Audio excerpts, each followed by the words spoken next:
नमस्कार, मैं हूं संजय सिंह और आप देख रहे हैं तेज भारत नेटवर्क, जहां खबरें मिलती हैं सबसे पहले सबसे सटीक। चलिए बढ़ते हैं आज की कुछ खास खबरों की ओर।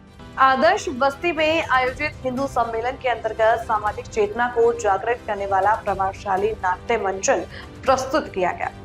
नाट्य प्रस्तुति में लव जिहाद और नास्तिकता जैसे गंभीर विषयों को समाज के सामने सशक्त संदेश के साथ रखा गया। कलाकारों ने अपने सशक्त अभिनय के माध्यम से यह दिखाया कि किस प्रकार सुनियोजित षड्यंत्रों से समाज, संस्कृति और युवाओं को भ्रमित करने का प्रयास किया जाता है। यह नाट्य मंचन केवल एक प्रस्तुति नहीं बल्कि समाज को जागरूक करने का माध्यम। बड़ी संख्या में उपस्थित नागरिकों, युवाओं और मातृशक्ति ने इसे ध्यानपूर्वक देखा है और संदेश को आत्मसात किया है। कार्यक्रम का उद्देश्य हिंदू समाज को एकजुट करना, अपनी संस्कृति के प्रति सजग करना और वैचारिक रूप से मजबूत बनाना रहा। ये वीडियो अवश्य देखें और समाज तक इस संदेश को पहुंचाने में अपनी सहभागिता निभाएं। प्रयास करेंगे कि इन्होंने ऐसा क्यों किया। तो पहले व्यक्ति है चेतन रेस ji. Hi, God bless you. दूसरे व्यक्ति है एक नवबोध बुधाज्ञा। बुद्धम शरणम गच्छामि, जय भीम। और इस स्थान पर है सपना जी, जो आदिल नामक युवक से प्रेम करती हैं और उनसे निकाह करना चाहती हैं, जिसके लिए इन्होंने इस्लाम धर्म अपनाने का विचार किया है। नमस्कार। और आखिर में है एक नास्तिक संग्राम जी। जय विज्ञान, जय मानवता। अंत में भाई एवं बहनों, मैं भी अपना परिचय देना चाहूंगी। मैं हूँ सनातन धर्म की एक सेवक, जो कभी कभी इस बात से अचंभित रह जाती है कि हमारा कितनी तीव्रता के साथ पतन हो रहा है, संख्या के मायनों में भी और क्षेत्रफल के हिसाब से भी। कभी हमारा सनातन धर्म अफगानिस्तान से लेकर थाईलैंड वर्मा तक फैला था, परंतु आज हम केवल भारत तथा नेपाल तक ही सिमट कर रह गए हैं। इसका क्या कारण है? क्यों हमारे हिंदू भाई बहन हमारे धर्म को छोड़ देते हैं? तो चलिए पता करते हैं। चेतन रेस जी, आपने हिंदू धर्म कब और क्यों छोड़ा? Good question. बात 2019 की है। कोरोना की खतरनाक लहर का समय था। मेरे परिवार में मेरी माँ, पिताजी और भाई को कोरोना हो गया। सभी की हालत गंभीर हो गई। मैं अपने पड़ोसियों के पास गया। उन्होंने भी डर के कारण मेरी किसी भी प्रकार की सहायता करने से मना कर दिया। फिर मेरे घर से 10 घर दूर एक सिस्टर नर्स का घर था। उन्हें हमारे घर की हालत पता हुई। वे तुरंत हमारे पास आई और सहायता करने की रिक्वेस्ट की। मेरी माँ, पिताजी का खूब ध्यान रखा। हम सभी कुछ दिन बाद सही हो गए। फिर एक दिन वे सिस्टर हमारे पास आई और कहने लगी, देखो, हमारे यीशु ने तुम्हारे परिवार की जान बचा ली। तुम्हारे लोग और तुम्हारे गॉड ने तो कुछ नहीं किया।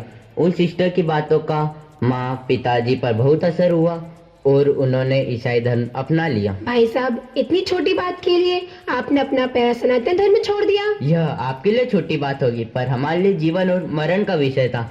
हमारे कष्ट के समय उन सिस्टर ने हमारा साथ दिया, इसलिए हमने उनका साथ दिया। भाई चेतन, हमारे कई हिंदू भाइयों बहनों ने भी कोरोना काल में कई पीड़ित लोगों की सेवा सहायता की, परंतु कभी भी पीड़िताओं का धर्म परिवर्तन नहीं कराया। कई दूसरे धर्म वाले लोग ऐसे डॉक्टरों, ऐसे नर्सों की सेवा सहायता से ठीक हुए जो हिंदू थे। ओके, सही कहा आपने। मैं समझाऊंगा अपने माँ और पिताजी को। ठीक है चेतन, पर मैं यह कहना चाहूंगी कि हमारे हिंदू भाई बहनों के इसी अज्ञान के कारण हमारे देश के कई राज्य जैसे नागालैंड, केरल, मणिपुर ईसाई बहुल हो चुके हैं। पंजाब, सिक्किम, मध्य प्रदेश, उड़ीसा, छत्तीसगढ़, तमिलनाडु आदि राज्यों के आदिवासी बहुल क्षेत्र तीव्र गति से ईसाई धर्म में बदलते जा रहे हैं। इस कार्य के लिए विदेशों से अरबों रुपयों का फंड कई विदेशी संस्थानों द्वारा दिया जा रहा है। ओके, समझ रहा हूँ। बुधाज्ञा भाई साहब, मेरे परिवार में मेरे भांजे की शादी थी। हम गांव से बारात निकाल रहे थे। ऊंची जाति के कुछ लोग आए और हमारे भांजे को घोड़ी से उतार दिया और उसके साथ मारपीट करने लगे और कहा कि तुम नीची जाति वालों की क्या हैसियत जो इस घोड़ी पर चढ़कर हमारे सामने से निकलो। हमें बारात को शांति के साथ निकालना पड़ा। अच्छा, तो आपने पुलिस में रिपोर्ट लिखवाई? हाँ, हमने इस घटना की रिपोर्ट पुलिस में भी लिखवाई। तो क्या उन्होंने कुछ कार्रवाई करी?